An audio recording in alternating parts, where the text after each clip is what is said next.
The following podcast has been paid for by Perched on the Top Rope.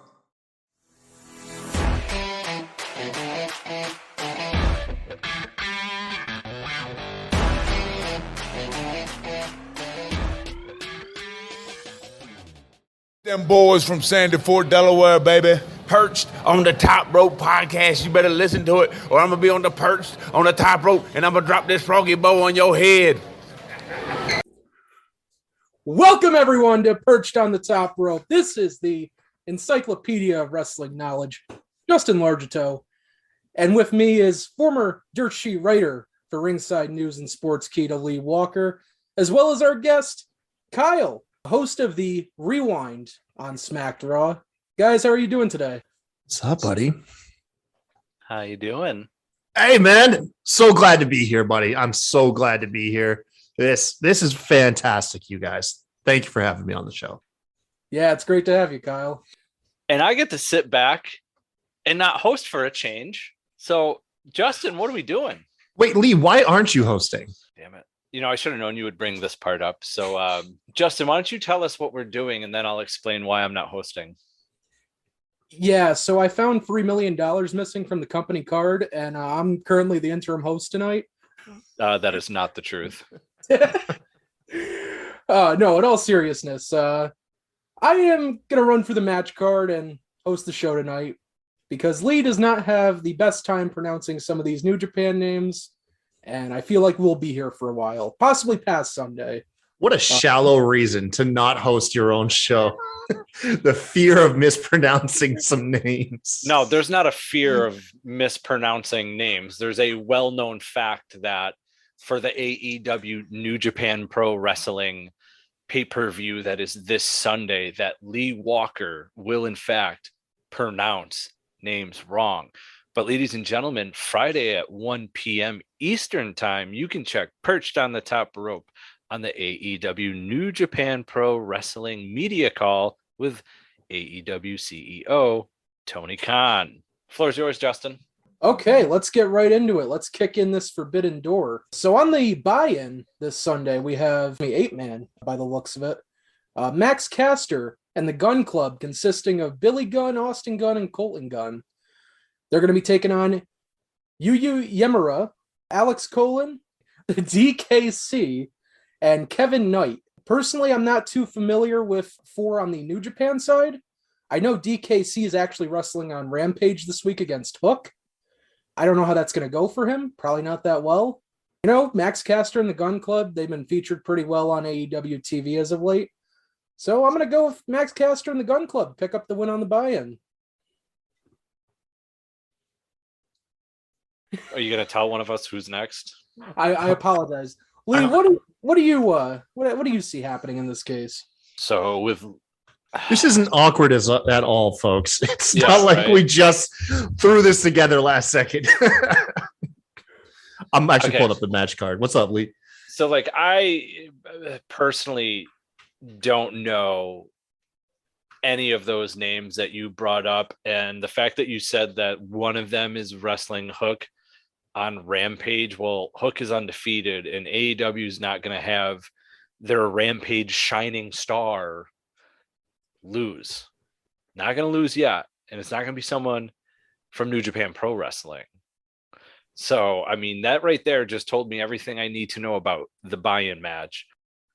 That Max Caster, which I'm going to be really interested in hearing how he raps to this on Sunday, and the Gun Club. Why? Because I know them, number one.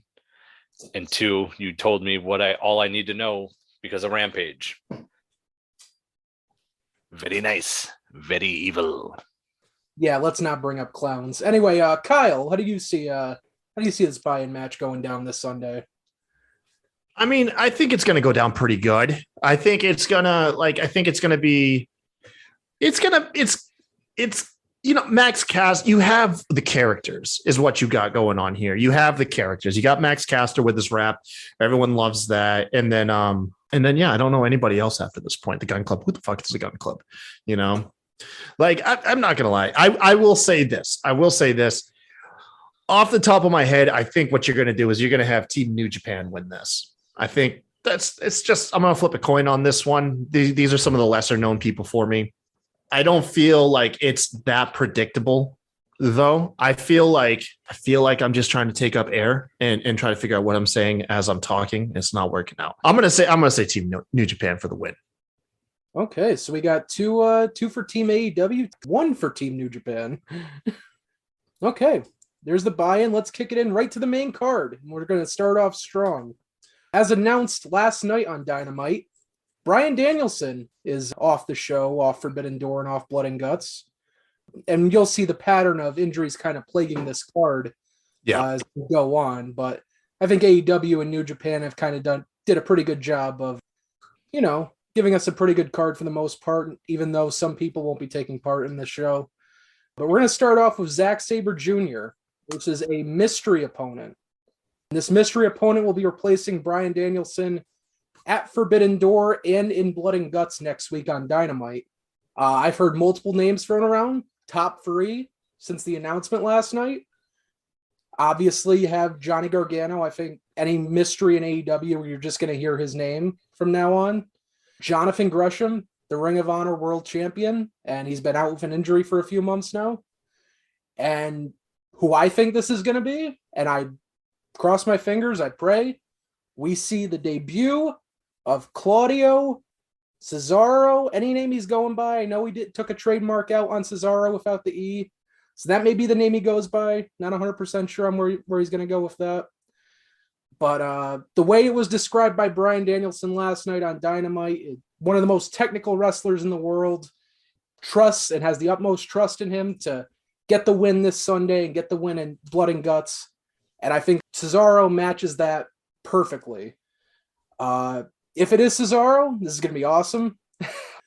Cesaro will have a strong debut, and obviously I would say he picks up the win in this case. Lee, who do you see being the mystery opponent for Zack Sabre Jr. on this night?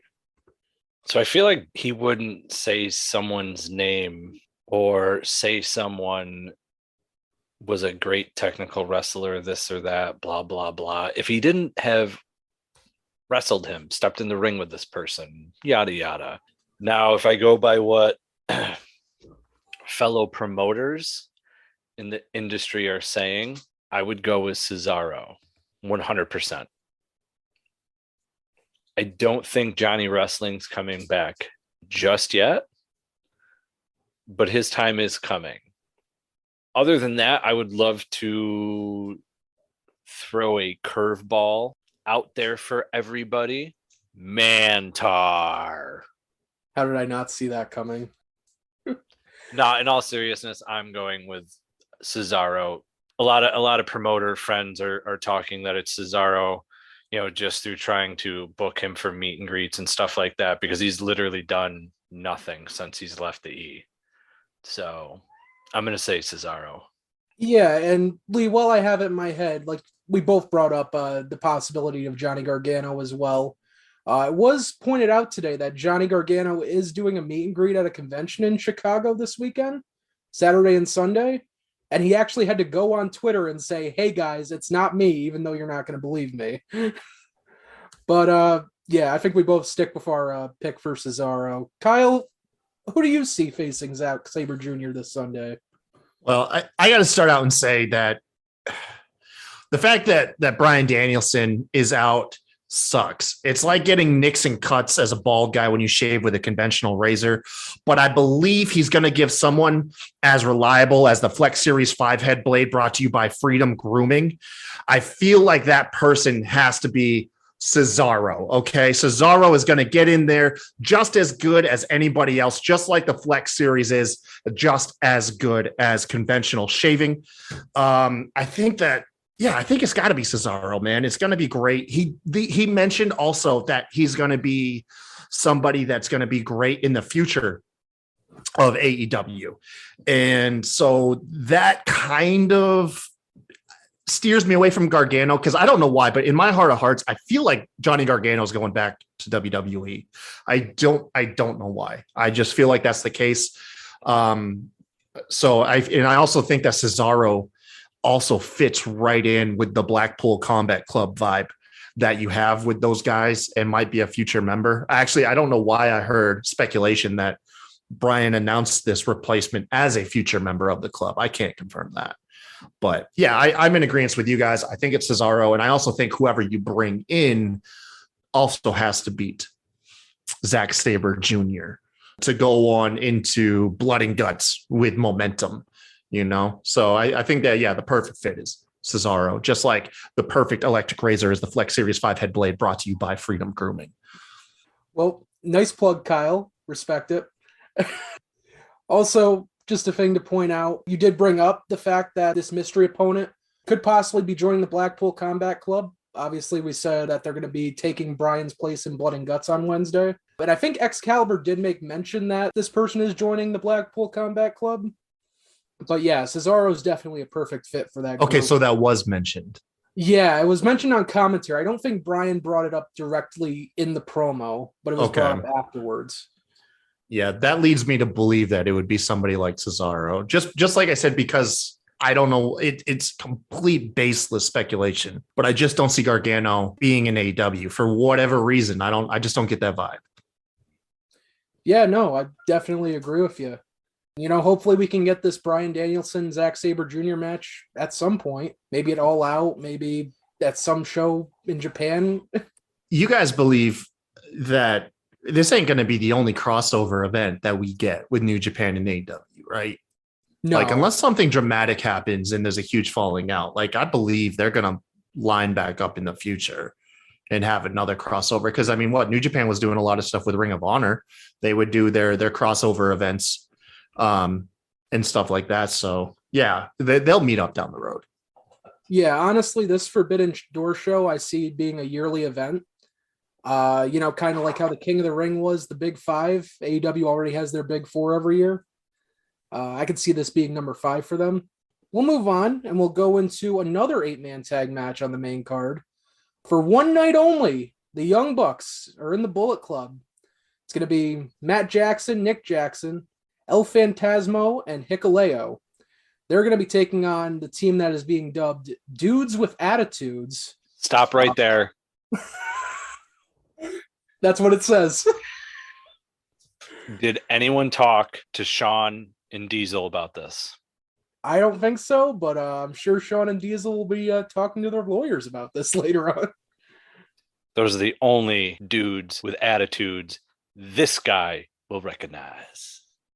Who dubbed them Dudes with Attitudes, by the way? I have no idea. It actually just appeared on the match graphic somehow. That's okay. I'll go ahead. I'll give him a new name actually. Los Stingabron. I can't even say the fucking name. Los Stingernables de Japan. And that team's going to be consisting of Darby Allin, Sting, obviously, Shingo Takagi, and Hiromu Takahashi.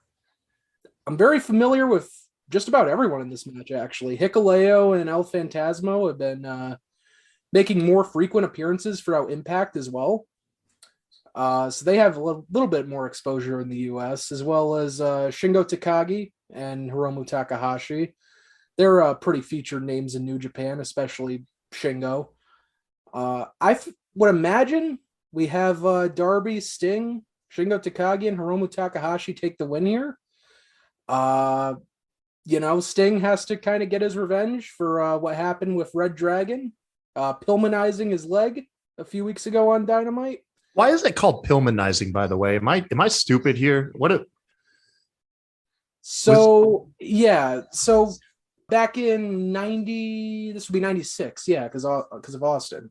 So they did a segment on Monday Night Raw where Austin turned on Brian Pillman, and so he folded the chair on Pillman's did the guillotine chair spot, on the ankle, and that's where Pillmanizing came from. Yeah, that's pretty much where it originates from. Thank you. I'm sorry, man. That's been bugging me for like the last week. Okay, so I just needed some clarity on that. Yeah, absolutely.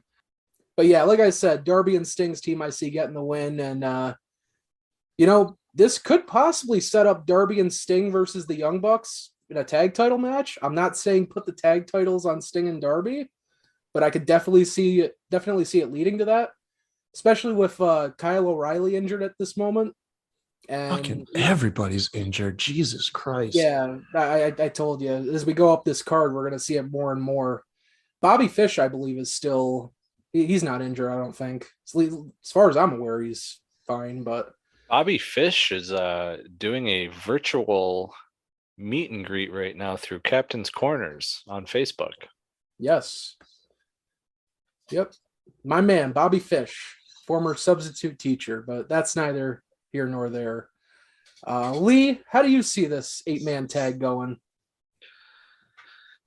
So it's interesting because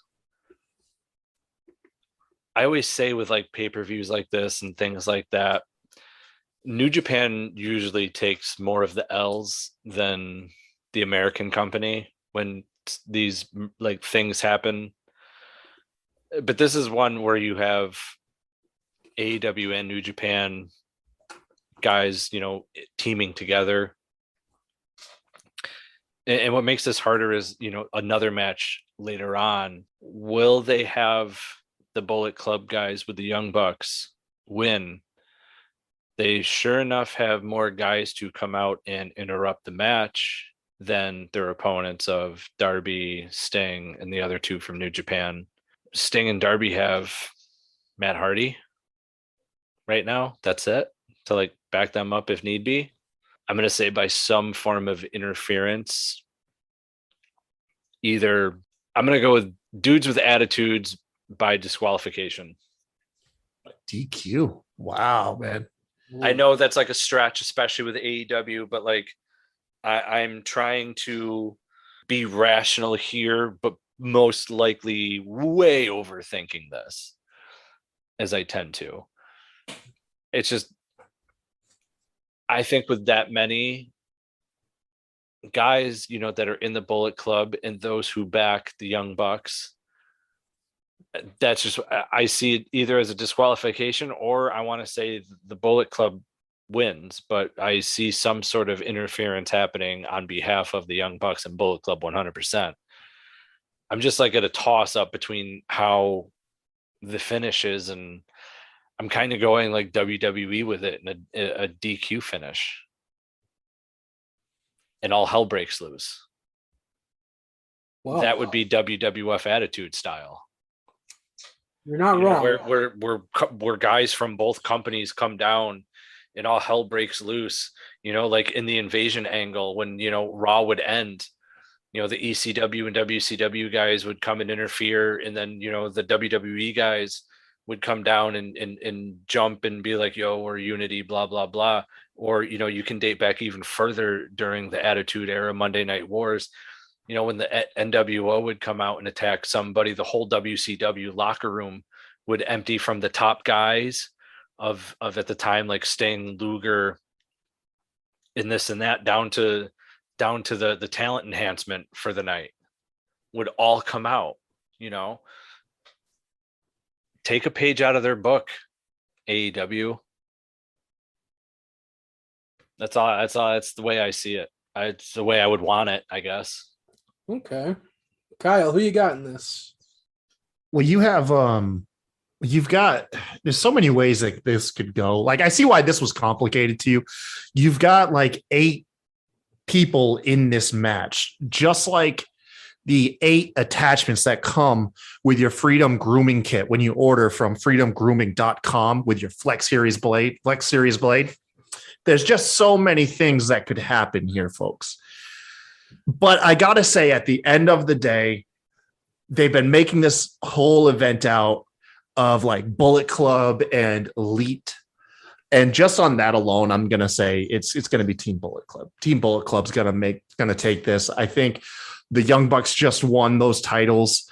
So they'll probably get like Hikuleo to go ahead and pin, I don't know, like Darby or something. Let Darby eat a pin. He's eating pins nowadays, so it'd be all right. Okay. And following that, we have a match. Also following that, we have a match that honestly I wasn't expecting to be added to this card. I was thinking they were going to save it for Dynamite to kind of fill in the show for Blood and Guts. But we have Thunder Rosa defending the AEW Women's World Championship against Toni Storm. And I guess you can kind of make the argument there is an association here. Toni Storm was pretty well known in the Stardom promotion in Japan. I will say Thunder Rosa, and I don't know how you guys feel about her women's title reign so far. It's been very uneventful. I was kind of disappointed in the match with Serena Deeb at Double or Nothing. I think this match will be much better if they're given time, which I'm expecting them to be. But I'm gonna go Thunder Rosa on this. I think her reign continues. And we'll see who her next challenger is. I would have to check the rankings. I'm not too familiar where they stand right now, but I'm gonna say Thunder Rosa retains the women's title here. Lee, who do you see out of Toni and Thunder Rosa walking out with the AEW Women's World Title? So I was very fortunate enough to interview Thunder Rosa back when her and Britt Baker were going to have the very first women's main event on AEW Dynamite, if you remember, Justin. I do. And there's been recent reports that she's been hard to work with, as we've seen in a few matches, and you had actually brought one up. I find them hard to believe because she's a very nice person and actually remembers those she meets. Like, I've met her a few times, and she's very like with it as far as the fans that she meets and remembering the fans. And she's someone who is actually thankful for the fans and things to that nature. So like, I almost find those reports to be hard to believe, because if we remember correctly, there's a reason why Ivelisse is not in AEW. If you remember the match with Thunder Rosa, where she was the one being difficult to work with during that match. Now, as a fan of Toni Storm, on the other hand, I would love to see that bodacious blonde become AEW Women's Champion. However, I feel like Thunder Rosa's reign as champion is just beginning, and I don't think AEW is going to stop that right now. As far as it being, as you said, kind of blah, not everyone is a DMD. Kyle has been on the show where a mistake has been made, where we've talked about this. This is almost like a deja vu moment. As Kyle one time had asked us, do you think that Thunder Rosa has gone stale in AEW, aside from the music, when her name gets hit and everything, it's a great theme. So I don't want to put ourselves back in those shoes. So I'm going to say Thunder Rosa retains, because the question was if we thought that, she had become stale, and we all said, yeah. And then she became AEW Women's Champion. So Thunder Rosa retains. Oh, I'll put those shoes back on. I think that her reign's stale. I still believe so. Hey, look, man, I'm gonna die on this hill. WWE, AEW waited too long to pull the trigger on her title victory, and so it's just not as good as it could have been. It's not like it's terrible. A lot of people treat it like, oh my God, if it ain't knocking it out the park, it's in the dirt. It's not, man. It's okay to be average. Like your set has average lighting. Okay. You know what I mean? It's okay. It could be better. I encourage it to be better, but at the end of the day, it's okay. It's all right. But yeah, she's totally going to win. I think that they waited too long to get that belt on her, and they shouldn't have. Just like you shouldn't wait too long to convert to electric shaving by going to freedomgrooming.com and ordering yourself the Flex Series grooming kit right now. $10 coupon. Just say Kyle sent you. But at this point where we are at is Tony Storm's going to lose, and I think at the end of the day, they haven't built anyone to get there except Deeb. Like Deeb could take it, but they're not going to go that way. I think we're just working towards, honestly, Jade Cargill unifying those titles or becoming a double champ, the first double champ in AEW. And so with that, for that reason alone, I think yeah, Rose is going to retain. So Kyle, it's funny that you brought up the idea of Jade Cargill unifying the titles or being a double champion, because I actually did just pull up the current rankings in the women's division. They're kind of in a weird spot right now, actually. So obviously you have Tony Storm as the number one contender for Thunder Rosa. Then Nyla Rose is coming in at number 2, but Thunder Rosa has already beaten Nyla Rose, unless they're going to go Nyla Rose and Jade, which it doesn't look like. Chris Statlander, who appears to be feuding with Jade and is going to go after Jade next, either her or Athena. Serena Deeb, who has already been defeated by Thunder Rosa. And then Dr. Britt Baker DMD, who obviously has already been beaten by Thunder Rosa and has her own belt story. Yeah, she already has her own belt and accolade. Yeah, so honestly, that could be a possibility. I mean, it's the only thing that makes sense. They're your two biggest people. Like you just like I said, where they didn't pull the trigger on Thunder Rosa in time, they didn't pull the trigger on Serena Deeb in time. Serena Deeb, by all accounts, maybe more with the hardcore fans than other people, but Serena Deeb is by far one of the best women wrestlers on the planet. Her character work, her in-ring work, everything is top notch. But she's now lost, going after, I think, has she gone after both belts? No, she's only gone after Thunders. It's Thunder Rosa, yeah. Yeah. And also answer me this. What are the two divisions? Is there a TBS division? Because otherwise, shouldn't your two divisions be headlined? Like, if you only have one division, shouldn't it be headlined by both champs? Yeah. So when I look at these rankings every week, kind of the way I look at them, because they are listed like Thunder Rosa and Jade Cargill at the top. So I kind of look at the number one contender as the next challenger for Thunder Rosa in the AEW Women's World Championship. Mm-hmm. And then the number 2 contender is the challenger for the TBS Championship and Jade Cargill. Yeah, but they'd already teased on AEW Nyla wants Thunder Rosa. Like they had her attacker and everything. Like, and Nyla don't want no part of fucking Jade. I'll tell you that right now. Yeah. So Kyle, I'd have to say that it's one ranking, but they don't have any sort of rank system for the TBS Championship. Isn't that weird, I don't think though? there's no. Isn't that weird? Yeah, there's no division to it. If you look at who the challengers have been, it's almost kind of like they're using it as like a secondary championship for the women, because it's been all mid-carders. And like we even just recently saw Marina challenge Thunder Rosa, and she had just challenged, and a couple of weeks ago she had just challenged Jade in Jade's 30th match and lost. So you know what else is weird? The TBS Championship gets contested for on TNT. Yes, that is very weird. That boggles my mind. It's weird, but it's exclusive to Rampage.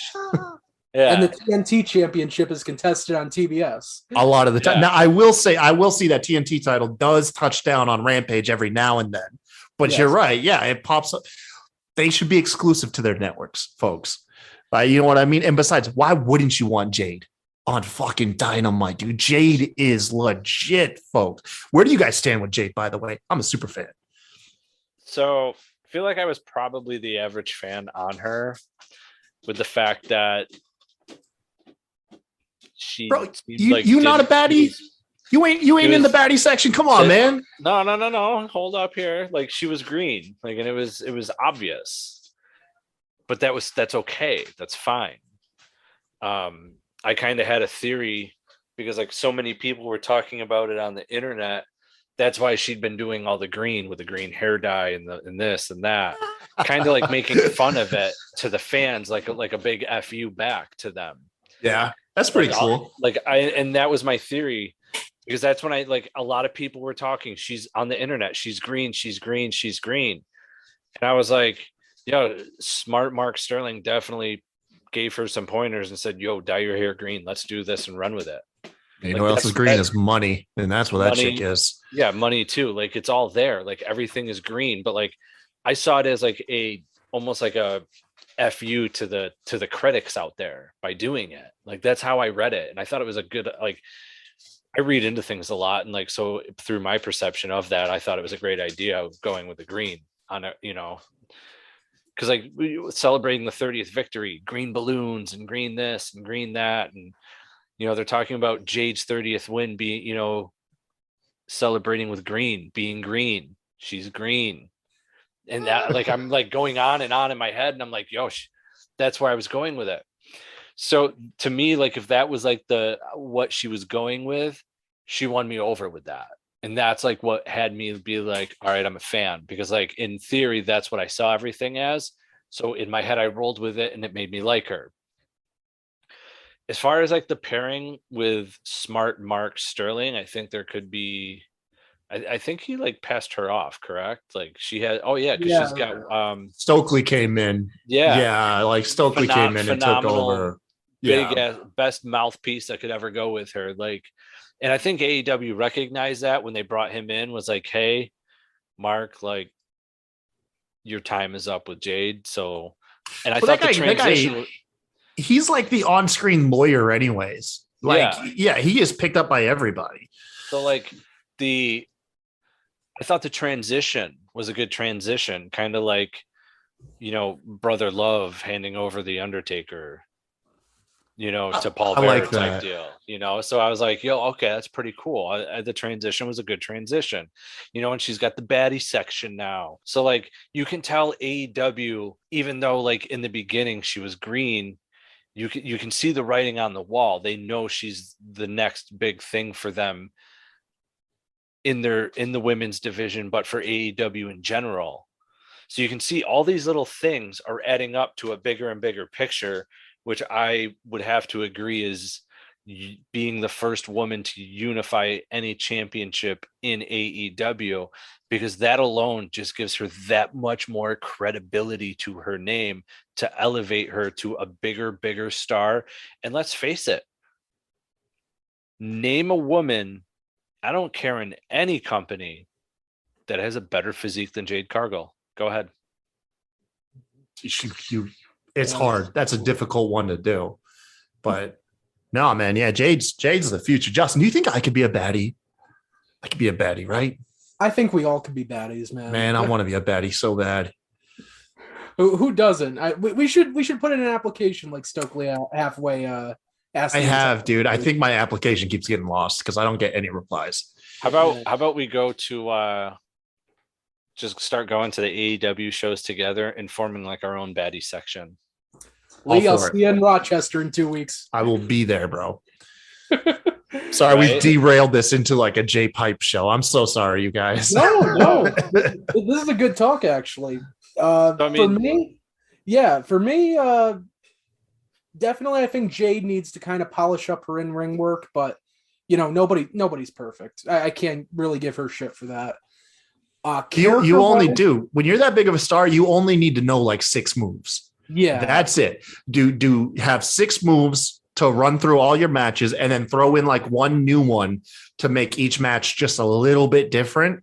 And that's all you need. And then you can do that formula for a year or two while you get better, like you said, because her presence outweighs any in-ring work that she needs to do. Her presence is fucking amazing, man. Definitely. And like character-wise, I think Jade Cargill is absolutely phenomenal. They're adding new layers to her character as kind of we go on. As Lee brought up, the green hair and the money and everything kind of attached to green, kind of going back at the internet wrestling community for saying she's green and saying she's reckless and this, that, and the other. Adding the baddie section, Kiera Hogan, Red Velvet.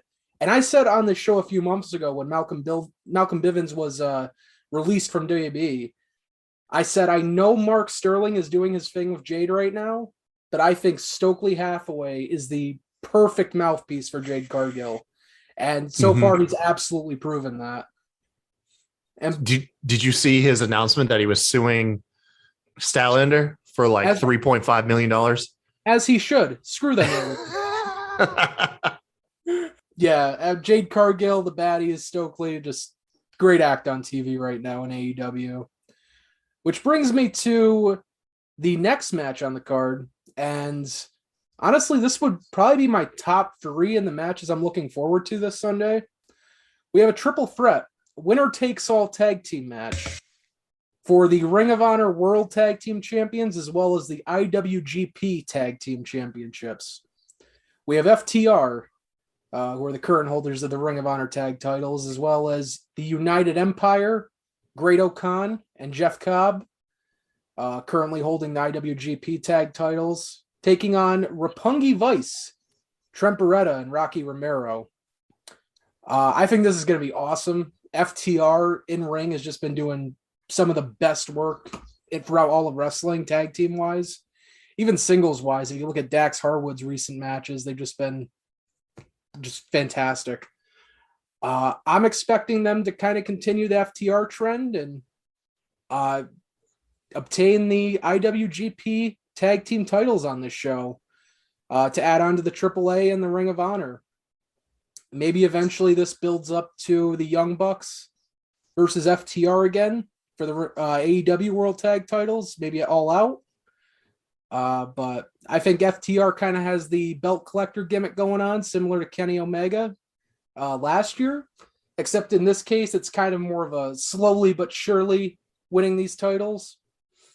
But I'm going to go FTR, but this should be great. All teams involved are just great in-ring talents, great tag teams, and I'm expecting a banger from this. Lee, what do you think? Where's Trent? I like Trent Beretta a lot. I like Rocky Romero. They're going to be the ones I go with, and it's a little outlandish, so stick with me. Hear me out. I think FTR is the obvious choice, which is why I don't think that they actually win. I know that is most likely what the case will be, but I think it's it's almost too obvious type deal. It's a WWE move. As far as the IWGP champions, Jeff Cobb and his partner retaining and getting the ROH championship, that could also be a case because Cobb has been in ROH. Rocky Romero being part of New Japan Pro Wrestling currently, also wrestling in MLW, also wrestling in AEW. He's all over the place. I think this would be a great thing also for, him and Trent. They made a big deal about them reforming. Why would you make them a big deal about reforming their tag team to have them lose? I don't see what the point of making a big deal about them teaming together and have them lose, unless you want that sucks for them, they'll never team together again now, yada yada. So I'm gonna go with them. I'm gonna go with Trent and Rocky. It's out there, but most people would say that's probably the underdog tag team. Neither one of them, they don't have belts. The other teams have belts. They haven't teamed together in a while. The other teams obviously have. So I'm just going to go with them. I'm going to go with the underdogs, in my opinion. Okay. Lee with the dark horse pick in this match. Kyle, who do you see taking home all the gold in the tag team division? Dang, man. First of all, can we just talk about how great of a match this is going to be? FTR is just consistently proves why they call themselves the best tag team on the planet. United Empire, as much as I'm not familiar with them, I'm sure there's a reason why they're the IWGP tag team champions. And then of course, Roppongi Vice. I remember watching them back on New Japan show. Oh God, why does it I always draw a blank whenever I try to think? What's their WrestleMania again? It's Wrestle Kingdom. I remember watching their Wrestle Kingdom match with the Young Bucks. I think that was the first year that Kenny Omega met Okada. there. And I remember just being blown away by both the Young Bucks and Roppongi Vice. Like, I know they're going to bring it. This match is going to be hard hitting. It's going to be consistent. It's going to be precise, probably as precise as the precision clippers that come with your Flex Series 5 head electric razor brought to you by Freedom Grooming. In this, though, like you said, the FTR is the obvious choice. United Empire, it's like, dude, because it's like you could go belt collector with FTR. You could do this belt collector gimmick, and then ultimately it reaches its crescendo with their third match against the Young Bucks, the rubber match. You know what I mean? The winner takes all in the rubber match for all the gold all around the world. You know what I mean? The biggest match, but rarely do we ever actually get that, right? We don't. So Roppongi Vice, even though I agree with Lee that they just got together, so why have them lose? They just seem like the team that would eat a pin. Mm-hmm. Like, they really do to me. I'm going to go out on a limb. You know what? New Japan needs some wins, needs some big wins, and I'm going to give them the tag team gold. I'm going to say United Empire, Jeff Cobb and Great O'Khan. That's where I'm going to go with this one. I'm going to say it's going to be them taking all the gold. Because FTR will get that rubber match with the Young Bucks, and it being for the AEW titles, that's fine. Like, that's more than fine. So that's where I'm going to go. Yeah, and it's important to bring up, FTR has kind of been bringing up on social media more frequently recently that they've been number one ranked in the tag team division in AEW, and where the hell's our title match? It's been a joke how many people got title matches while they were number one. Yeah. Because they showed like 6 to 8 weeks, something like that. They were ranked either second or first, and all these other people jumped in front of them. It's crazy. Yep. Yeah, so all of us go in different directions in this match, so that's interesting. There we go. To continue with the United Empire trend, the next match, we have Will Ospreay, and he's going to be defending the United States Championship of New Japan against Orange Cassidy. In a match I don't think anybody expected to see on this card. Initially, from what reports are saying, this match was originally going to be Will Ospreay versus Andrade El Idolo, but due to the ongoing issues between AAA and CMLL, that was scrapped, along with Rey Fenix and Penta Oscuro appearing on this show. But I'm excited for this, as outlandish as it may be. I'm sure you'll have your Orange Cassidy comedy spots in there, but he can work. And I think this is going to be a great mid-card match on the show. I don't see any other outcome than Will Ospreay retaining the title. He just won it just a few weeks ago, so definitely I don't see them taking it off of him, and I don't really see Orange Cassidy going over to New Japan for a bit to defend the title. And also, just a random note, I did find it very weird that the past 2 weeks Ospreay hasn't been walking out with the United States Championship until it was explained this week that Juice Robinson, who was recently stripped of the title, is now refusing to give the title back to New Japan. So I'm very grateful for that explanation as to why he doesn't have the title with him every week. Is that legit?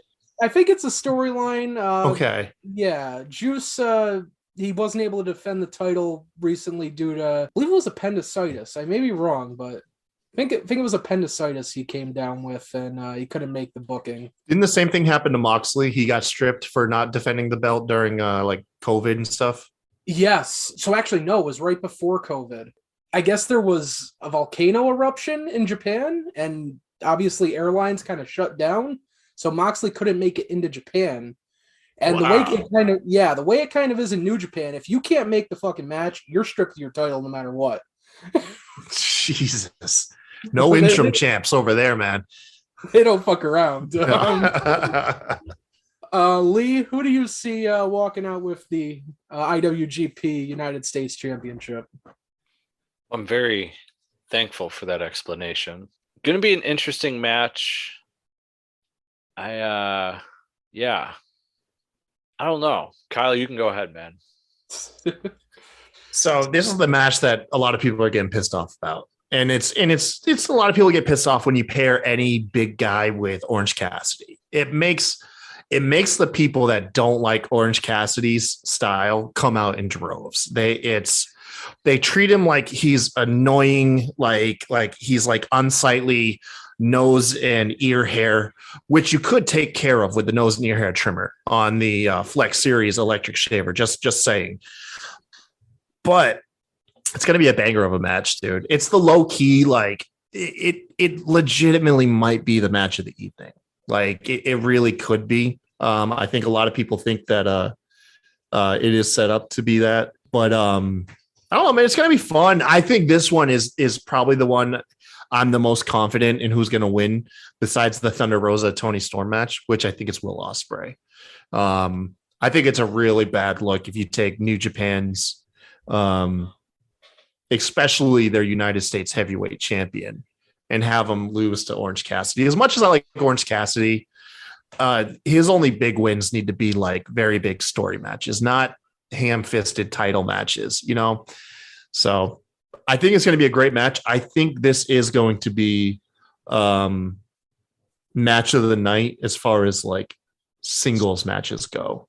You know what I mean? Yeah, it's going to be dope, man. Will Ospreay, I think, is going to be the winner. Okay, so when it comes to this match, I got to agree. Fans, there's definitely fans that are going to be upset. And when I think of someone like a Will Ospreay, I'm not thinking an opponent like Orange Cassidy. I'm sorry, two different realms of wrestling. I would probably say that I'm 50-50 on how Orange Cassidy would do over in Japan for a New Japan event. Like, I'm not sure if the fans would understand the gimmick, but I'm not also too sure. Like, I think that, you know, there's 50% of me that says they wouldn't understand the gimmick, but then there's also a part of me, dude, they got Yano. They would totally get it. I was gonna say, then there's like the part of me that would be like, yo, they have a dude dressed like Ronald McDonald in Japan wrestling, and like all these like different weird ass characters and some like really, really strange forms of wrestling, much like their pornography. By the way, if you're going to look up that stuff, make sure you use a VPN like NordVPN. Always hide your internet traffic in search sites. Don't let your internet companies steal your data. Sign up with NordVPN. Sorry, man. Go ahead. Oh, just like that. You know, so I'm kind of like upset by the match because I think Will Ospreay. I don't think Orange Cassidy. I'm sorry. It's just the way I feel. And I'm going to say Will Ospreay wins. Apparently, I just gave a wicked long answer when I could have just said Will Ospreay and moved on. Okay, so yeah, all of us are pretty much in agreement on Will Ospreay. Next, we have a 6-man tag team match, which is kind of built. At Progressive, we know there's nothing like the feeling of riding a motorcycle with your crew on the open road. It's a primal, wild freedom, a feeling that would be impossible to recreate on the radio. Until now. Hit it, sound effects guy!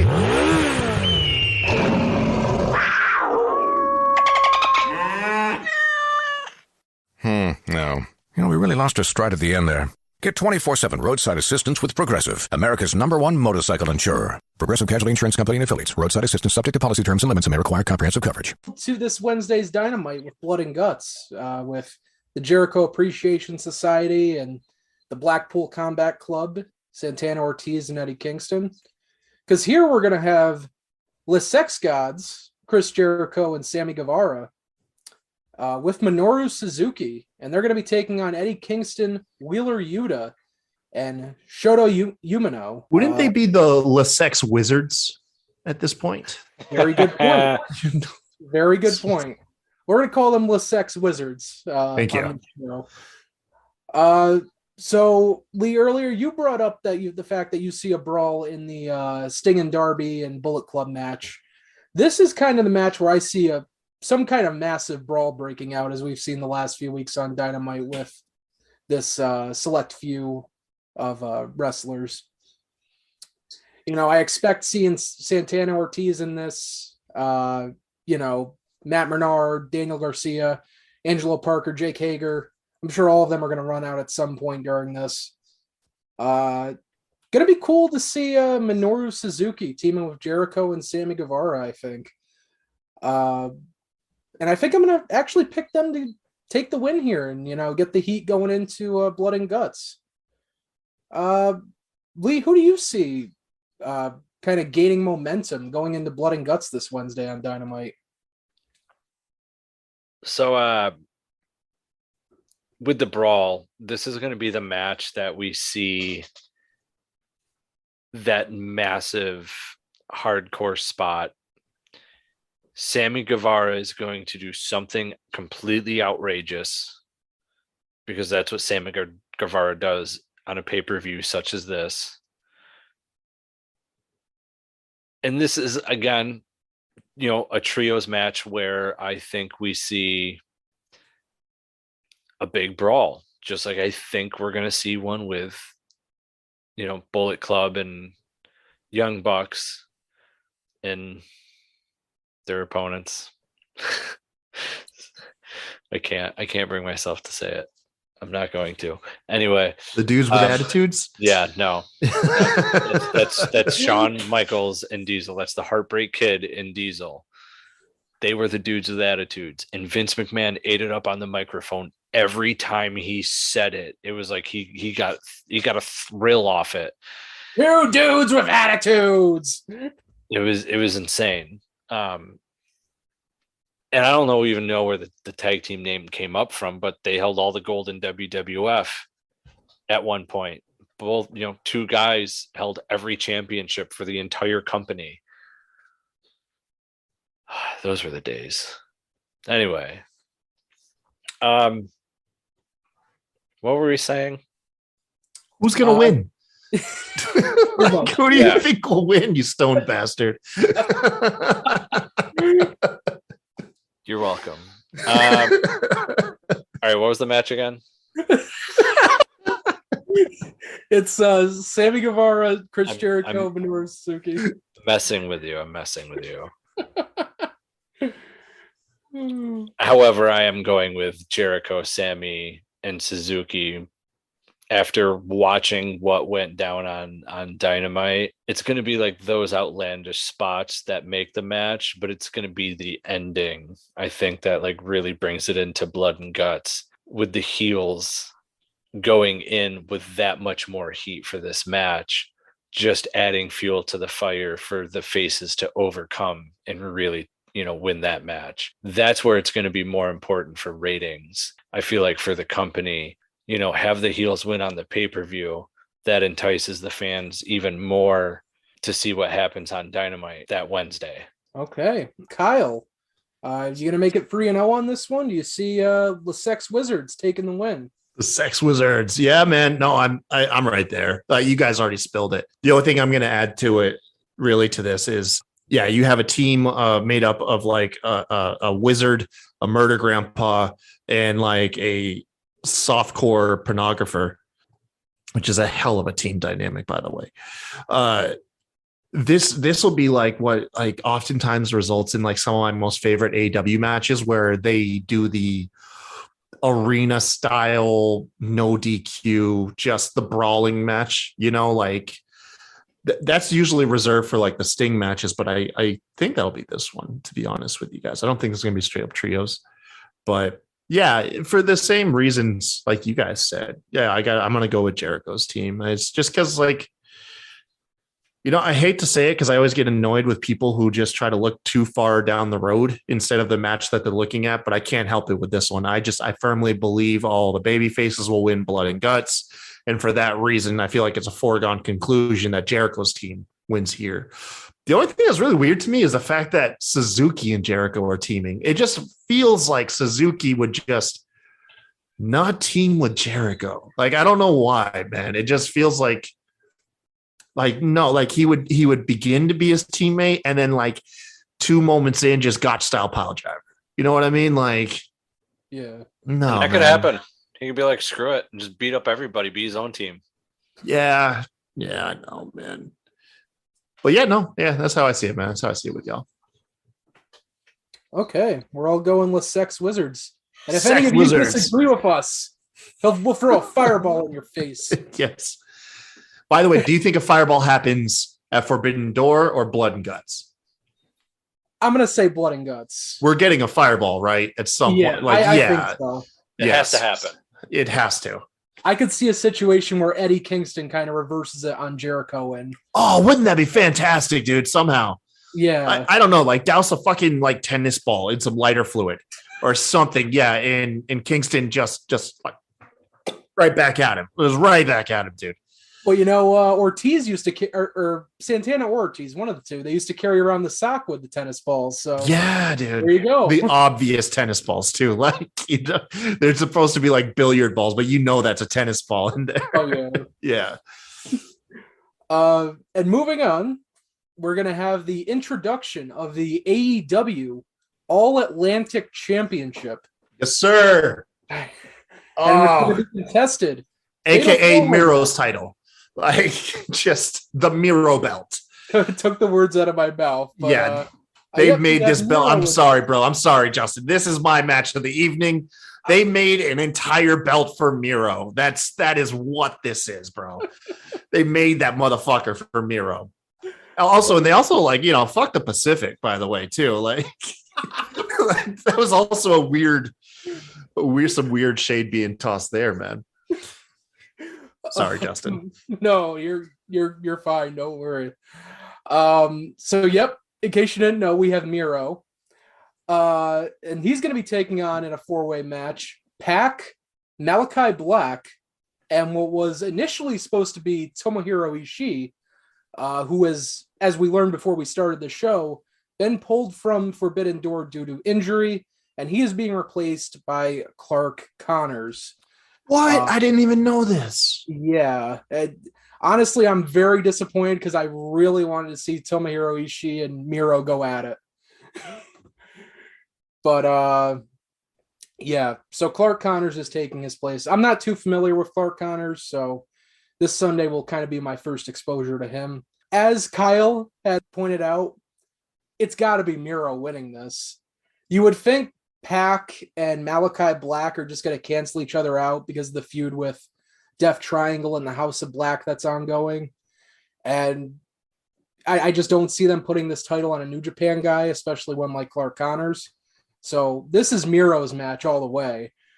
The Redeemer is going to take home the gold this Sunday. By the way, have we ever seen somebody so close to calling for a match against God since Vince McMahon as Miro is? Like, God has not been embroiled in a pro wrestling feud in quite some time, and Miro is just calling this dude out left and right. Well, we got to have a payoff, maybe for that All-Atlantic Championship. Jesus Christ, dude. But Lee, are you in agreement on Miro taking home the All-Atlantic Championship and being the first one to do so? Yeah, it's clear as fucking day. Like, it's the obvious. There's nothing else to say other than enjoy the fucking match. Bro, it's going to be so good. It's going to be a great match. Yeah, this is definitely going to be a very stiff, very hard-hitting match, I think. Like I said, I do wish Ishii was in it to get a few spots in with Miro, but... Miro's strength, Pac's high flying, Malachi Black with the educated feet, like he's the 1, 2, 3 kid. As Jim Ross would say, those educated feet. And then the other guy just, whatever, doesn't stand. He's like Clark Kent or something. Like Barry Horowitz, what? Clark Connors. Dwayne Gill. Jesus, man. Talk about, has there ever been anybody that feels like a bigger afterthought? Both from Men on a Mission. Oh, boy. God. Boy, Connor and Victor. This is going to suck for this guy.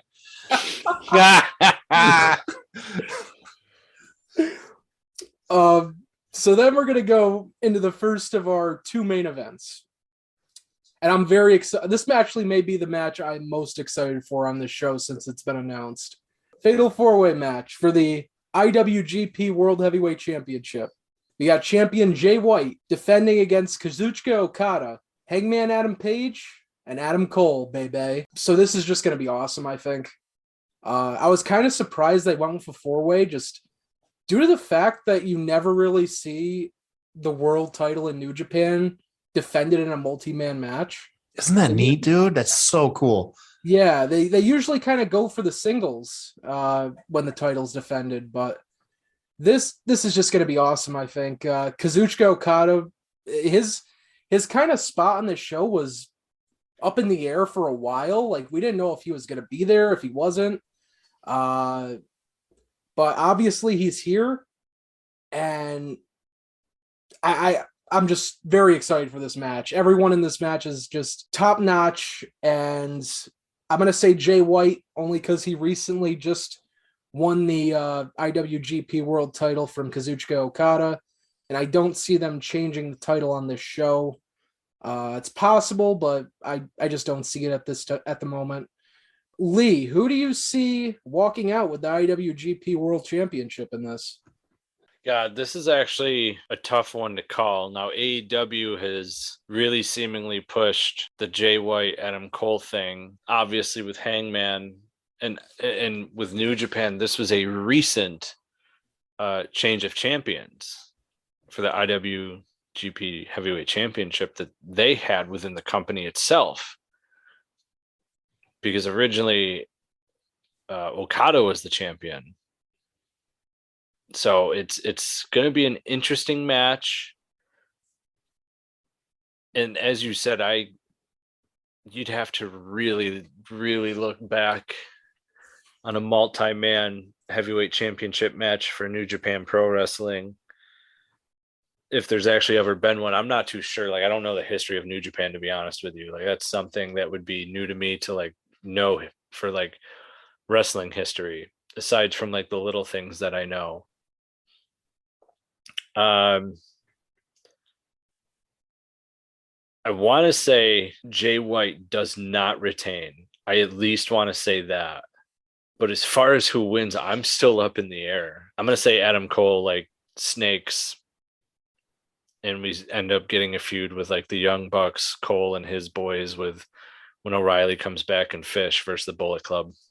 I'm going to say you get the Elite versus the Bullet Club on a New Japan Pro Wrestling pay-per-view in the future. Okay. Yeah, the thing about this match is you could see this going one of four ways. Everyone in this match you could definitely see winning. Kyle, who do you see coming out of this on top? Well, New Japan's going to want to make sure that their division is tightly kept and well groomed, like you get with the Freedom Grooming 3-size clipper guards that go on your precision tripper with your electric razor whenever you go to freedomgrooming.com. But with that being said, man, Jay White just got that belt for the first time in 4 years. Like 4 years since the last time he had the belt. Yeah, look, man, I think it's going to be a good match. I think Adam Cole is eating the pin. I actually don't think he's winning. I think actually Jay White's going to retain. I feel like Jay White's going to retain because I feel like the big title change, I think it might come in that AEW championship match. I want to talk about that when we get there. But for those reasons, I'm going to say Jay White retains in this fatal four-way, which also, by the way, should be a banger. I think all these multi-man matches are going to be fantastic. Definitely. You just mentioned it, and that's actually where we're going right now. Our main event, or what I would expect to be the main event on this show. It's been billed as the main event. What was originally going to be CM Punk defending the AEW World Championship against Hiroshi Tanahashi has changed due to the injury to CM Punk a few weeks ago. Don't jump into crowds, kids. Guardrails always win. But we saw on Dynamite, they held a casino battle royale, which was won by Kyle O'Reilly. And Kyle O'Reilly would go on to face the number one contender at that time, Jon Moxley. I put that very loosely, number one contender. There was some dispute on that as well when that happened. But it's going to be Jon Moxley and Hiroshi Tanahashi, the match that is kind of believe it's 3 years in the making. We've been waiting for this pre-pandemic, which is crazy. Right.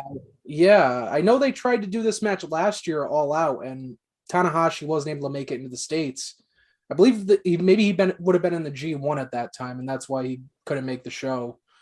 But this, honestly, I think everyone is just kind of going with the idea that Jon Moxley is going to win.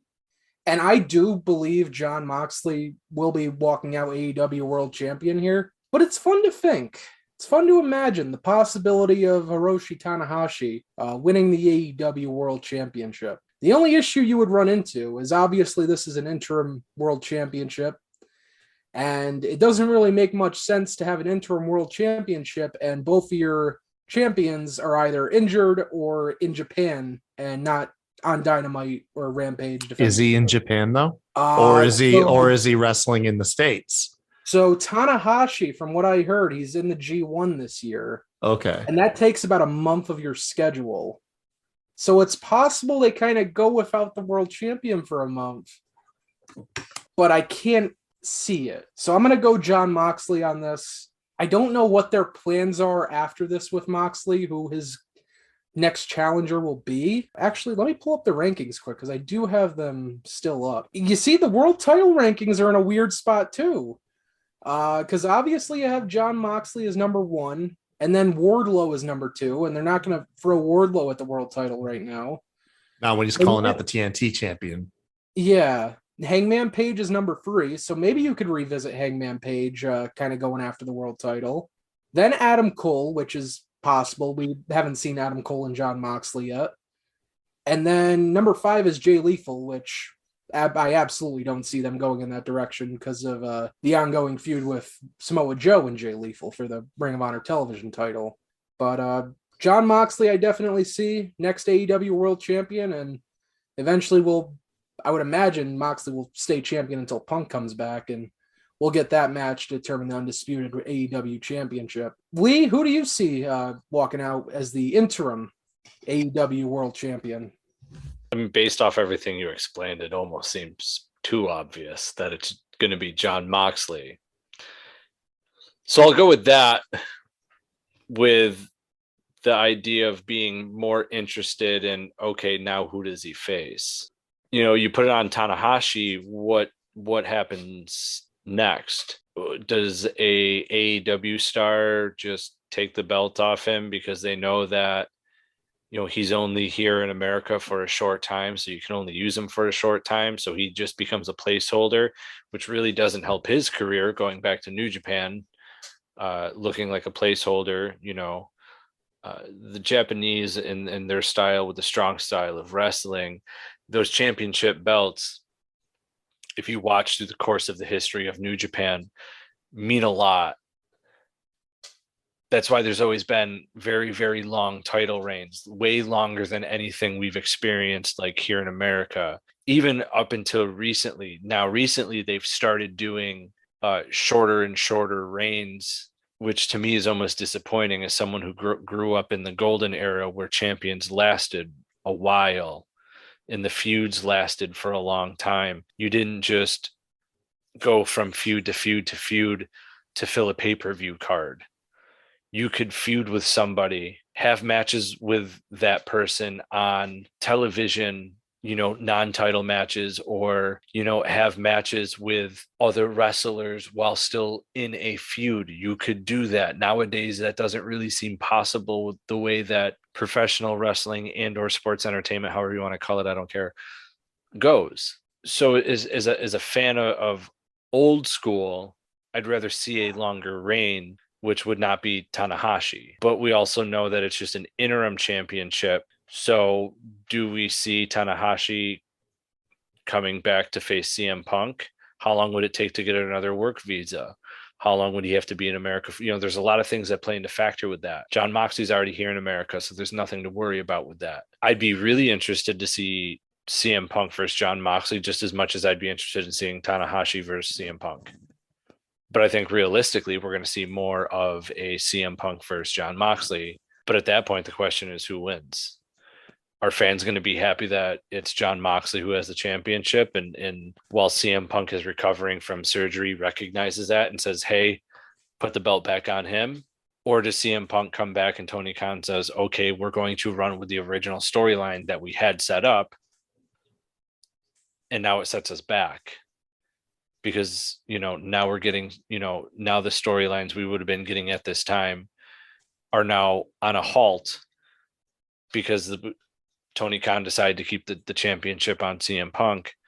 And now we might not even get some of those storylines that we were originally intended to get, because now other feuds had to happen, this and that. But I still say Jon Moxley wins the championship at the end of the day. Rant over. Okay. Kyle, who do you have? Tanahashi or Jon Moxley? All right, man. So buckle up, because I got a conspiracy theory for you. Oh, boy.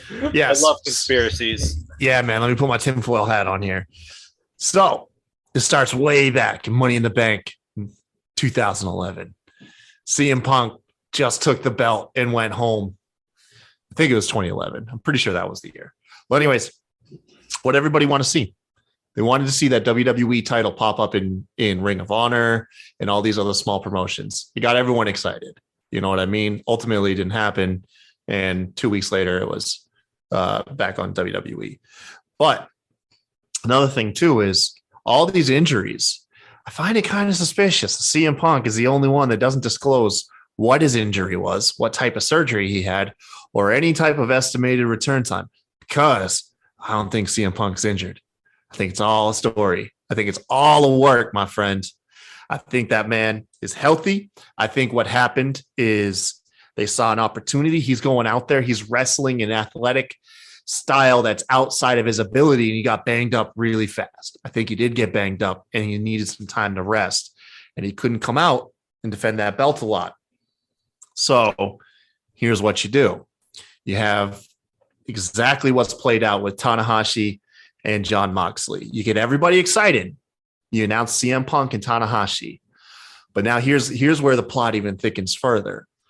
New Japan probably still a little bit bitter that AEW essentially stole all the big stars that the Western audience was gravitating to. And ever since AEW was conceived, New Japan's fandom here in the West has kind of waned because all the guys are over here.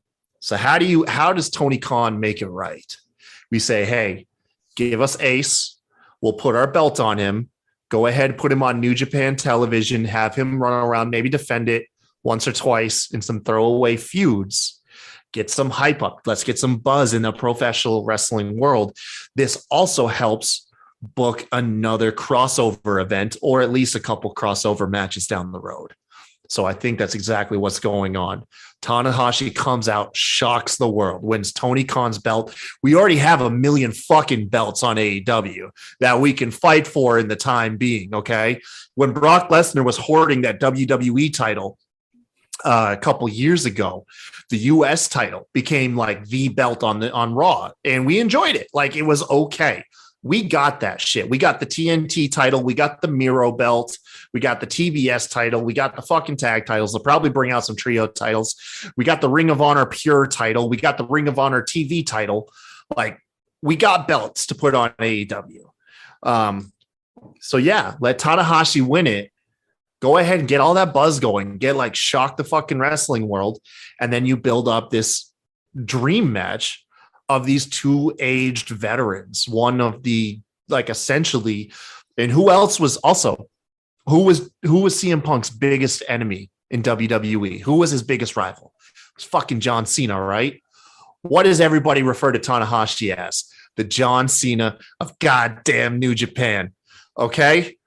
It all makes sense. It makes fucking sense. They're going to put that belt on Tanahashi. They're going to build up this dream match, and ultimately they will unify those belts in a month or two down the road when CM Punk gets better and they fucking knock it out the park. And we will all applaud it as one of the coolest fucking wrestling things to take place this year, this last decade. Tanahashi for the win. Wow. You know who else brought a championship to another company? Ultimo Dragon. Yeah. When he had the WWF Light Heavyweight Championship, and brought it to WCW. You can hear about that in our interview with Ultimo Dragon and Sonny Ono on youtube.com/Perched on the Top Rope, and check it out on Apple Podcast. Just look up Perched on the Top Rope. Wow. Lee, thank you for kind of putting that in there, because I needed a minute to kind of, process all that Kyle just laid out. That is quite the conspiracy theory, and very, very interesting. And Justin, I could see on your face that you were like, as Kyle was going, you're like, yeah. I can't sleep. I can't stop thinking about this. All right. Listen, Sure, we have 30 seconds to tell you that drivers who switch to Progressive could save big. But then what? Well, there is a nice piece of stock music playing behind me that a talented composer worked really hard on. So let's enjoy it.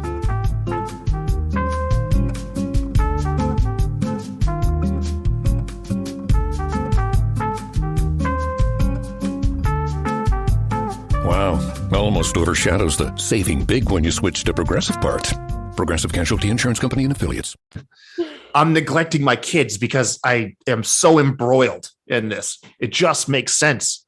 Why the hell does he just come out and refer to a broken bone as a wheel?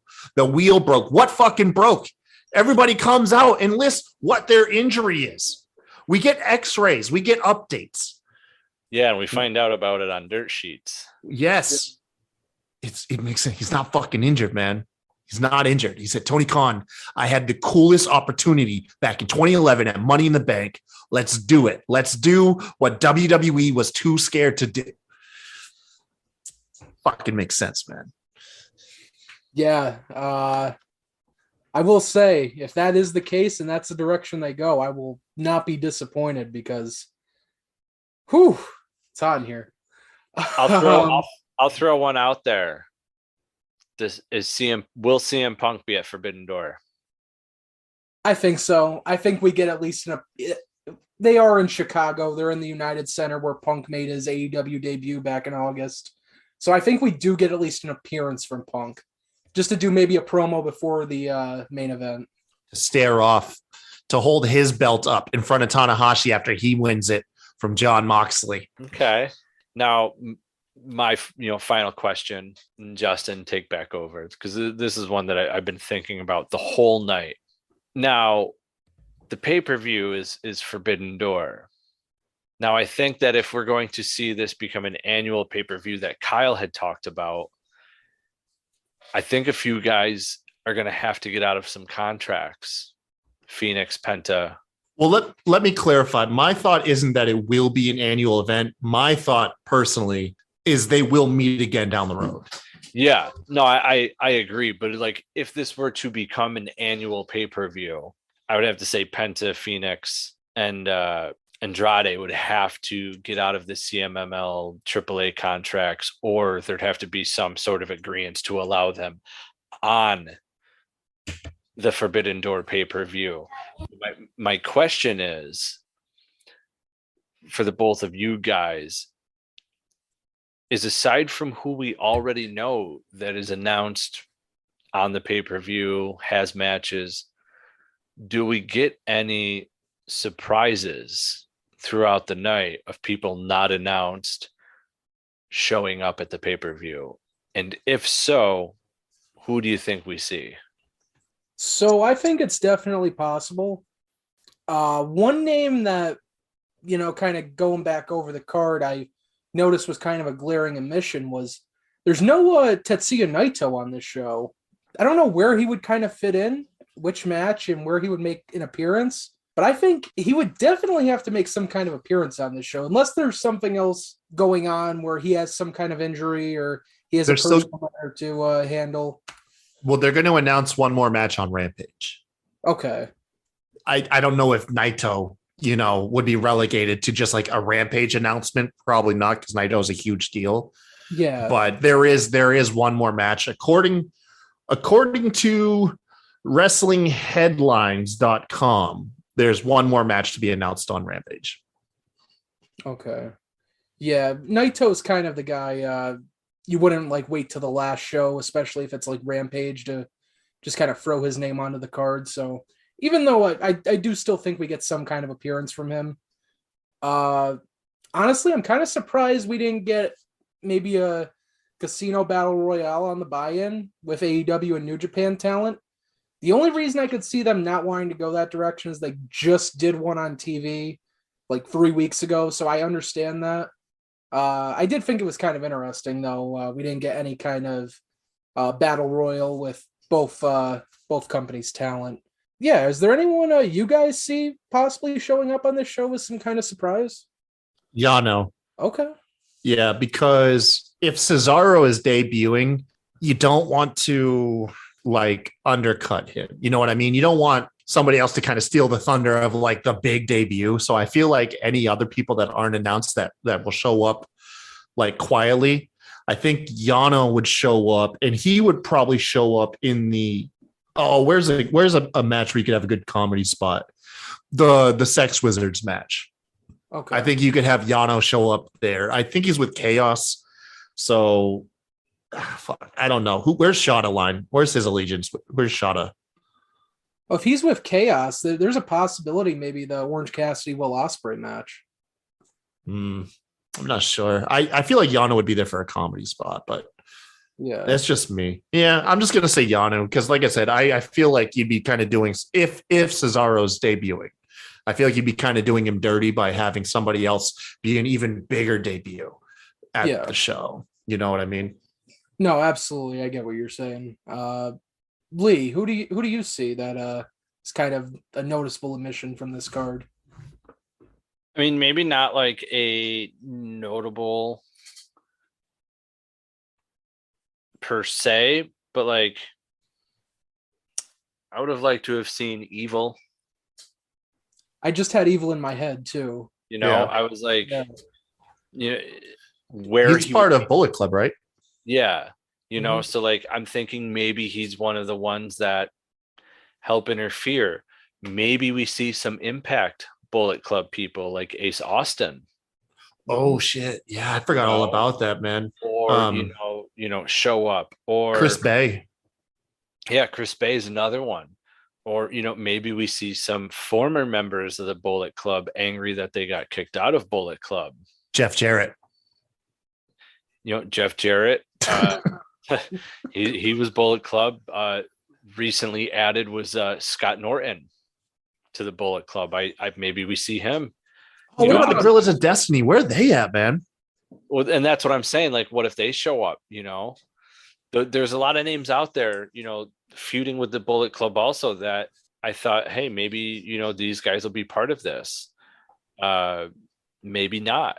But I'm saying I would have thought Evil would have had some sort of match, but I'm also not ruling out the fact that he could be a surprise to, and it's just I don't know how well he'd be perceived or like noticed type deal, aside from them saying his name type deal. But I thought Evil for, you know, he was in my head, and you know, anytime you see me, Justin, in the wintertime, I'm always in a Bullet Club hoodie.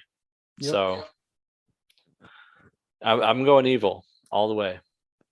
I hope I see him on. Okay. And you know, just to close it out, obviously we've gone through the card, and like I said at the beginning, a lot of injuries have changed this card around.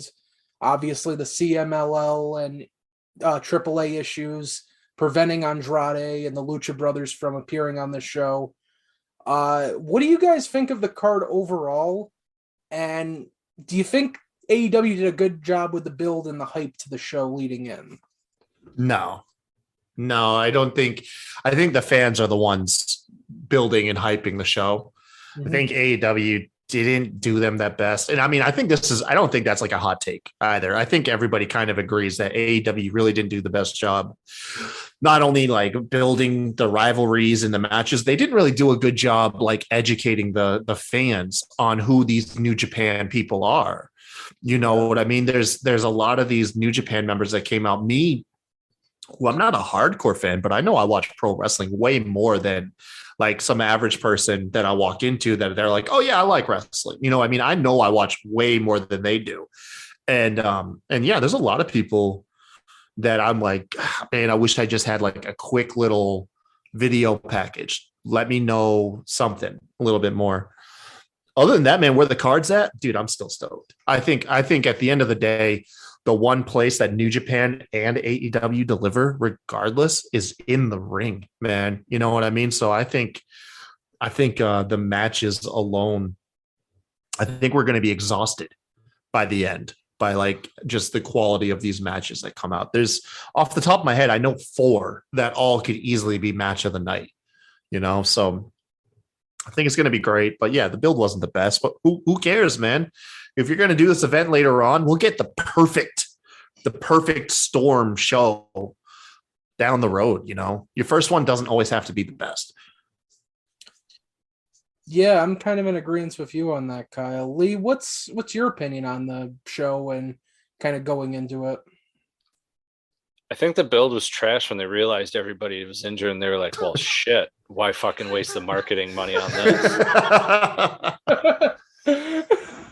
Fuck, we went from a fucking A-listed show down to the fucking, we had to fucking reach down deep.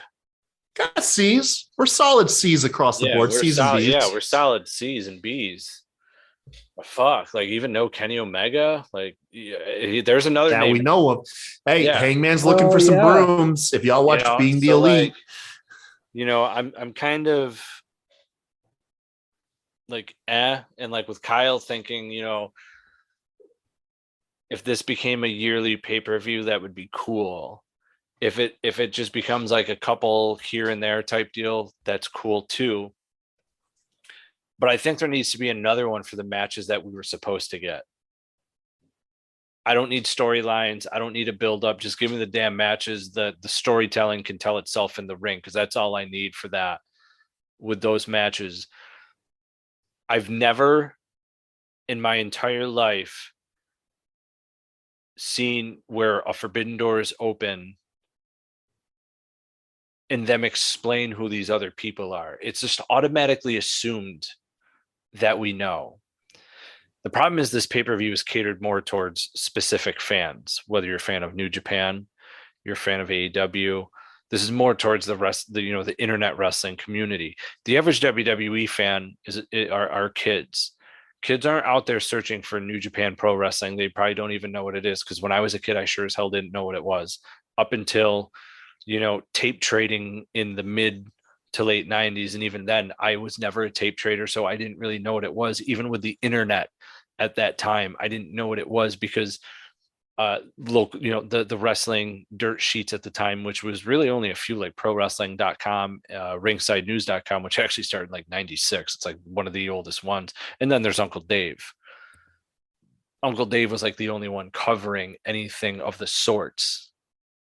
But you weren't going to his. I always went to like prowrestling.com. And when I was a kid, that was the website you went to. So there's never been a crossover or anything. If you think about Ring of Honor and New Japan, New Japan, Impact actually does a little bit better job telling you who the hell the people are, at least. If you're not a follower of New Japan, at least Impact does do justice in explaining who the people are that, you are seeing on television instead of AEW. Oh my God, it's Tanahashi. Well, why the hell should I be excited for Tanahashi? Who the hell is Tanahashi? Where the hell is Tanahashi from? What the hell is, people, the average fan doesn't know what the hell New Japan is. They don't know a lot of these other companies. They don't know who these wrestlers are. I'm a prime example, even though I'm I don't want to say I'm in the business. That's totally not fair anymore. Having worked for these dirt sheets, like, you get even more exposure to all these different companies. But like, aside from that, no, I don't follow New Japan Pro Wrestling that much. I know a few names, but it's because they've come elsewhere to here in the States for the most part. I can tell you a lot about New Japan with the early 90s. Like, did y'all know Hulk Hogan and Sam Moo from the Head Shrinkers and the WWF used to team together in New Japan Pro Wrestling even before Head Shrinker Sam Moo was even in WWF? Like, I mean, come on, that's like incredible stuff to hear. And Hulk Hogan could wrestle, by the way. Just watch a New Japan match. Watch him versus Great Muta. Incredible. Hulk Hogan does an enziguri. You never would have thought about it, but it happened. their style of wrestling brings out a whole different side, but the American fans aren't fully exposed to it yet. And we're still not fully exposed to it yet because New Japan Pro Wrestling can't really get a great TV deal here in America. As Kyle also said, AEW, if you know someone from New Japan Pro Wrestling, it's because AEW brought them in, signed them, and said, see you, New Japan. So, like, is this just like the forbidden door as a way of being like, hey, I know Tony Khan saying, hey, I know I fucked your company a little bit. Here, come to America. Maybe we can give you a little more exposure, and maybe here's our world title. Yeah, but that's what he's doing. Here's our world title. Here it is. Go ahead, please take Everything goes back to Kyle's theory. I'm sorry. It makes sense. Thank you. It makes sense. Okay. So now I'm all for Kyle's theory. Like, as I just played everything out, rolling like that, there's everything that's needed. Thank you, Kyle. Hey, you're welcome, man. So that's everything in a nutshell for me, Justin, right there. It all turns back. It all came back to Kyle's conspiracy. That's what I'm saying. I'm fucking trying to say it, man. He's not injured. Go check on him. Go check CM Punk right now. He ain't got shit on his legs. All right. Let's find out who his doctor is. I'm calling. Telling you, man. I'm calling to ask about Phil Brooks. Hey, by the way, I it wasn't part of the official recording, so I was able to accomplish it though. I drank a whole gallon of water during the show. I watched your bottle. I have got to piss. Like, so bad. I cannot believe I legitimately drank a gallon of water in a 2-hour span. Fucking shit, man. Well, with that being said, Kyle, why don't you let everybody know where they can find you on social media, where they can find the Rewind Smacked Raw podcast. Plug away, my friend. Hey, man. Well, when I'm not enjoying a baby smooth shave that can only be offered up by the Precision Flex Series 5 head electric razor brought to you by Freedom Grooming, I like to stream my show, The Rewind, on twitch.tv/SmackDraw. We do it typically every Sunday at 9:00, with the exception whenever there's pay-per-views. So, like, with the exception, if you guys want to check this out, we'll be doing our analysis of the show Monday night, 7 p.m. Otherwise, we're on YouTube, youtube.com/smack. God, I gotta piss. youtube.com/SmackDraw podcast. You can follow me on Twitter at the Kai Tai Show. Our show's page is at SmackDraw Pod. Not only do you have my show on SmackDraw, though, you also have Will Gray hosting the Botch Spots and Chair Shots show, which is fantastic. Me and RN usually guest highlight on that show on what will be now Thursday nights. On top of that, he does a shitload of fantastic interviews. Some of the notable people we've had interviews with lately has been Al Snow. He was awesome. Josh Alexander was on. Fuck, why am I drawing a blank? Former Impact Women's Champion. God damn it, they sent her shit in a trash bag. Mickey James, I gotta pee so bad. Yeah, just check us out, man. We're everywhere. We're also on like Spotify, all those podcast platforms, everything. Thank you guys for having me. All right, I gotta go. Kyle, we are so glad that you could come on and join us. Thank you, fans. Make sure you check out all his stuff. He also has this great thing on YouTube with these 10-second reviews. And I'm sure you're thinking to yourself, well, how do you do a 10-second review of a 2 and 3 hour show? Go to his YouTube page and find out, because trust me, they are hilarious. Ladies and gentlemen, this has been another episode of Perched on the Top Rope. You can find us everywhere and anywhere podcasts can be found. You can find us on Apple, Spotify, Google, Amazon, Podbean, Podbay, Red Circle, and anywhere podcasts can be found. Just find us on Perched on the Top Rope. You can find us on YouTube at youtube.com/perched on the top rope. Our subscribers are increasing like crazy. We're coming in on 430. You can see fantastic videos like Matt Cardona winning the NWA Championship for the first time. That got us over 40,000 views on that. We also have great interviews with the likes of Jake the Snake Roberts that hit 4.5 thousand. Buddy Murphy, after he was released from WWE, various videos of those, anywhere from 1 to 4,000. We have a recent video of of Ric Flair actually training with Jay Lethal. That video has hit over 2,000.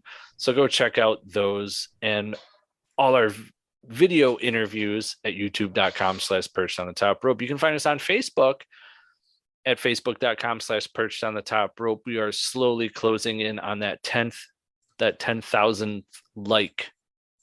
We can't wait to hit that. You can find us on Instagram at Perched on the Top Rope Podcast. If you like wrestling memes, that is the place to be. You can find us on Twitter, where every once in a while, when we catch some wrestling, we get the opportunity to live tweet. I say catch the opportunity to watch live wrestling. It's on literally every day of the week. I'm sorry, fans. It's Perched Top Rope. You can also find us retweeting Kyle's stuff and other podcasters, so make sure you check all of them out as well. Fantastic shows. Otherwise, I wouldn't retweet them. Bro, I could have put out a house fire with that stream. Welcome back. I won't be pissed until like 3 a.m. Swear to God. Why did I drink a gallon of water on your show? That was fucking stupid. It was really stupid, man. Yeah. I've never seen anyone drink a gallon of water so fast, but congratulations, you did, Kyle. Now you have. Now you have, man. I feel like that should be a challenge every show. So, like next show, Justin, you got to drink a gallon of water. Look, I feel that, bro. I'm not gonna last. I feel pressured, man. And every time I do your show, I want something to stand out. Okay, I want to do something for you guys. Well, you and your gallon of water and your flowing urethra totally did it. So, thank you, ladies and gentlemen. As always, spoiler freeze, the way to be. But hold on, remember, tomorrow, Friday, 1 p.m., Perched on the Top Rope, AEW, New Japan Pro Wrestling, Forbidden Door, media call with Tony Khan. When we get the audio, that will be with this show. So you got a lot of surprise content coming after this. So remember, spoiler freeze, the way to be. We're out.